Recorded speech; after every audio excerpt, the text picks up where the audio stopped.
আল্লাহ ফেরেশতাদের বলেন, তোমরা যে রহমতের সময় দুনিয়াতে গেলে তোমরা কি দেখলে?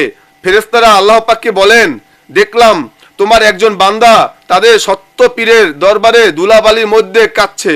তাদের বিছানাও নাই, পত্রও নাই, খাওয়াও নাই, খাদ্যও নাই। এই শীতের রাতে তারা অজর নয়নে কাঁদছে, তাই দেখে এলাম। তখন আল্লাহ বলেন, রহমতের সময় কেঁদে তারা কি চায়?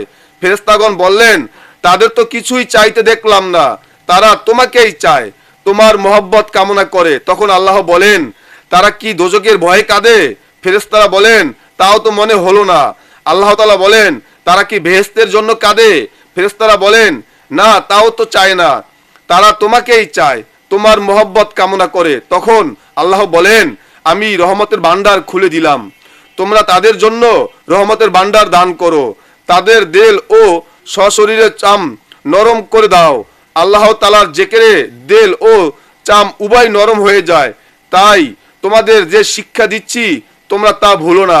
মাঝে মাঝে আপন পীরের দরবারে এসো, যতদিন ভুলেছিলে আর ভুলে থেকো না, সময় আর বেশি নেই।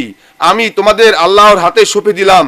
তবে আমি যখন দুনিয়া ছেড়ে চলে যাব, তখন তোমরা যাতে ঐক্যবদ্ধ থাকো, সত্য পথে থাকো, তার ব্যবস্থা আমি রেখে যাব।